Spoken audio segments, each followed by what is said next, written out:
आशा करता हूं आप सब बहुत अच्छे होंगे। मेरा नाम है सिद्धांत अग्निहोत्री। स्टडी क्लोज पे आपका बहुत बहुत स्वागत है। आज दोस्तों हम भारत की बात करेंगे। इंडिया 2020 से लेकर 2030 ये इंडिया का रहने वाला है।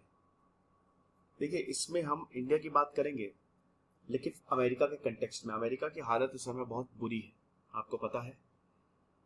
समझिए कि ये जो दशक है वो अमेरिका का नहीं होगा और अमेरिका को बहुत ज्यादा नुकसान होगा। 2010 के बाद आपको पता ही है कि 2008 में जब अमेरिका रिसेशन आया, हाउसिंग बबल बर्स्ट हुआ, तो अमेरिका ने कम बैक किया। ग्लोबल इकोनॉमी जो है 21 से 25% तक बढ़ी आगे। स्टॉक मार्केट जो है वो 42 से 58% तक बढ़े, 58% तक। और अमेरिका में इस तरीके के बूम काफी आए हैं। 1960s में भी बूम आया, 70s में भी अमेरिका रहा है। 1945 के बाद से ही अमेरिका का दबदबा रहा है, लेकिन ये बूम एंड हुआ है हमेशा। जैसे 1990s का डॉट कॉम बबल बस्ट हुआ। 1960s 70s में भी जो एंड हुआ, मतलब जो उस दशक का एंड हुआ ना, उसमें भी अमेरिका को नुकसान झेलना पड़ा। इनफैक्ट 2000 से 2010 का भी जो एंड हुआ अमेरिका में, उसमें भी अमेरिका को नुकसान हुआ। अब ऐसा क्यों है? अमेरिका के ऊपर है भाई कर्जा। लेकिन उससे पहले हम बात करें, हमारा शानदार memory magic course for modern history, क्या आपने लिया? जरूर अवेल करें दोस्तों। कूपन कोड है हिस्ट्री, आप इस कूपन कोड को यूज करें, आपको एक्स्ट्रा 25% ऑफ मिलेगा। बहुत ही शानदार कोर्स है, क्योंकि हम ऐसी टेक्निक्स बताने वाले हैं जिससे आपको सारी इवेंट्स याद रहेंगे। साथ ही साथ आज मैं लाइव क्लास नहीं लूंगा, मेरी तबीयत कुछ सही नहीं है, तो कल से वापस back on board and back to live class. आज वाली लाइव क्लास है वो नेक्स्ट वीक फ्राइडे को होगी। तो 230 का कोर्स है फटाक से। तो अब द डेट, कर्ज कर्ज और कर्ज। अमेरिका को बहुत लोगों का पैसा चुकाना है। क्यों? क्योंकि अमेरिका में हर कोई इन्वेस्ट करता है। आप समझिए कितना कर्ज लोगे। समझो, मैं सिद्धांत अग्निहोत्री, मैं अरबपति हूं। अरबपति क्या, खरबपति हूं मैं, ट्रिलियनियर हूं। लेकिन ये सारा पैसा मैंने कर्ज ले लेके किया है, जैसे सहारा के साथ हुआ था। बहुत सारा पैसा मैंने कर्ज लिया, अमीर होता गया, लेकिन वो कर्ज मुझे चुकाना है ना। मैंने अगर एक इंसान से बोला, सिंपल कंसेप्ट में मैं आपको बता रहा हूं कि मैंने ये मार्केट, स्टॉक मार्केट या पूरा ये दुनिया काम कैसे कर रही है, ये जो फाइनेंशियल मार्केट है काम कैसे कर रहे हैं, बॉन्ड हो गया, शेयर्स हो गया, ये सब क्या है? ये सब एक ही है। ये लोग आपसे पैसा लेंगे और बोलेंगे 100 रुपए दो, 110 रुपए वापस दूंगा, दैट्स इट। आपको रिटर्न होगा, आपको मेहनत भी करनी नहीं पड़ी, थोड़ी सी नॉलेज से आपने बॉन्ड शेयर्स खरीद लिए और आपको पैसा आ गया। ओके, अब ये इंटरनेशनल होते हैं, कई बार डोमेस्टिक, मतलब अलग अलग तरीके के बॉन्ड होते हैं। तो अमेरिका ने हर किसी ने इन्वेस्ट करके रखा है। लेकिन क्या ये सही है? क्योंकि बड़ी बात यह है कि आपको उसको वापस भी देना है। मैं अमीर तो हो गया, लेकिन उस पैसे को मुझे लौटाना भी है। लौटाने के पास मेरे पास कहां से पैसा आएगा? तो ये जो हेवी डेट्स है ना, आप समझिए कि इसने बड़े बड़े फाइनेंशियल एम्पायर्स को खत्म कर दिया है।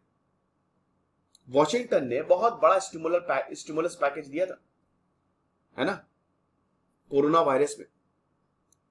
लेकिन ये जो आसान पैसा है जो अमेरिका के फेडरल रिजर्व में आ रहा है और फाइनेंशियल मार्केट में जा रहा है, ये इनइक्वालिटी को बढ़ा रहा है, डेट को बढ़ा रहा है, कर्ज। और समझिए ज़ॉम्बी कंपनीज को जन्म दे रहा है। क्या बात है! हो, आप टर्म देखिए, ज़ॉम्बी कंपनीज, वो कंपनीज जो खत्म हो चुकी हैं और आपको खा के खत्म होंगी वो फर्दर। मोनोपोलीज, अमीर और अमीर होता जा रहा है, गरीब और गरीब। हम अमेरिका को पैसे दे रहे हैं, देते जा रहे हैं, वो अपने लोगों को पैसा देता जा रहा है, लेकिन भाई उसको हमको वापस भी तो देना है। समझिए, ये जो फर्म्स है ना, they do not earn enough to service their debts. Easy money है ये। मैंने क्या बोला? मैंने आपसे बोला कि मुझे पैसा दो, मैं 5 साल बाद 100 का 150 बना दूंगा, एक का डबल। वो फिर हेरा फेरी में नहीं, वो कंसेप्ट पूरा समझा देता फाइनेंशियल मार्केट का कि भाई मुझे आप पैसा दो, अमेरिका कहता हो एक का डबल कर दूंगा। कर रहा है नहीं कर रहा है, अगर नहीं करेगा तो आप क्या उखाड़ लोगे उसका, बताओ? लड़ते रहो केस जिंदगी भर। तो ये खतरनाक होता जा रहा है, और इसीलिए अमेरिका के पास पैसा तो है लेकिन उसको चुकाना भी, और चाइना के साथ भी सेम है ये चीज है। अमेरिकन गवर्नमेंट और कॉर्पोरेशंस बहुत ही deep, they are so deep in debt कि it is hard to imagine how they can further boost to economy. वो अपनी इकोनॉमी को बढ़ाएंगे कैसे? इतना तो कर्ज लिया हुआ है उसने। 2010-2020 अमेरिका का डेट 17% से 50% तक बढ़ गया, 50% तक, ऐसा हिसाब किताब रहा है। और अभी 2022 में $16 ट्रिलियन का डेट है, 70% ऑफ द जीडीपी। अमेरिका के प्रेसिडेंट है जो बाइडेन, उन्होंने बोला रिकवरी करेंगे हम, देखते हैं कैसे करेंगे।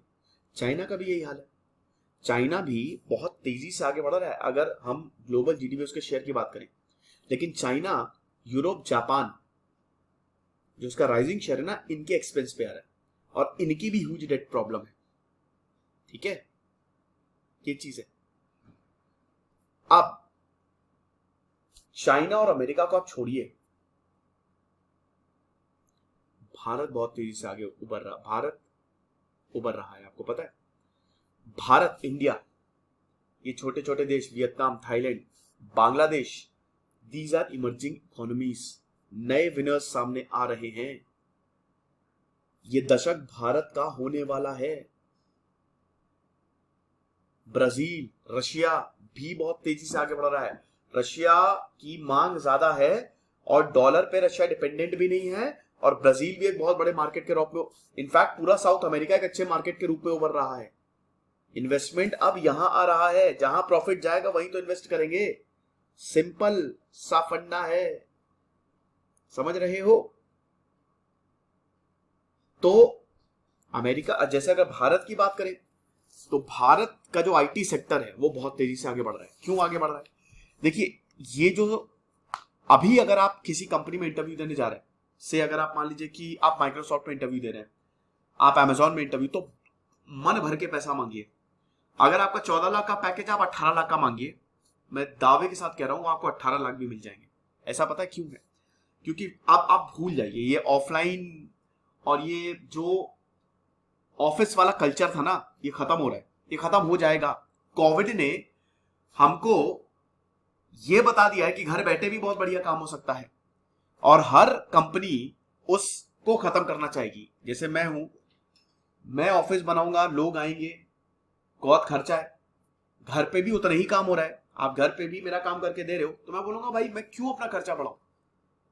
ये जो टेक बूम आया है, ये जो डिजिटल रेवोल्यूशन आया है, इसमें इंजीनियर्स की जरूरत है, specially computer science engineer, IT specialist. America, China को स्किल्ड इंजीनियर्स चाहिए जो कि भारत देता है।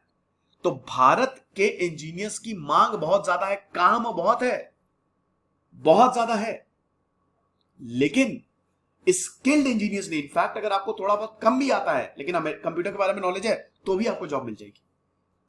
इसलिए यह दशक भारत का रहने वाला है। फार्मा सेक्टर में हमने बहुत महारत हासिल की है। भारत अपनी कुछ स्टेट इंटरप्राइजेस को प्राइवेट कर रहा है। इंडोनेशिया ने टैक्सेस कम किए हैं। सऊदी जो है वो अपने इमाइग्रेशन बैरियर्स को हटा रहा है। तो अब अमेरिका, चाइना, रशिया का डोमिनेंस खत्म, रशिया का तो नहीं लेकिन अमेरिका, चाइना का डोमिनेंस खत्म। अब ये भारत हो गया, बांग्लादेश हो गया, सऊदी अरेबिया हो गया, ये सब, टर्की, ये इंडोनेशिया हो गया, साउथ ईस्ट एशिया तो बहुत तेजी से आगे बढ़ रहा है। ये हैं नए नए लोग जो आगे आ रहे हैं, समझे? These are the emerging economies.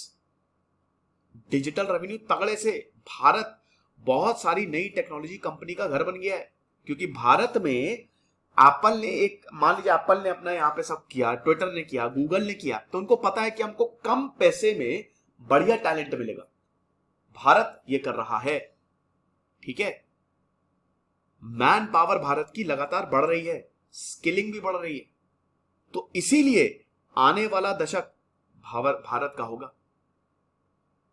Bharat में भी कर्ज है, लेकिन इस समय अमेरिका की हालत बहुत बुरी है।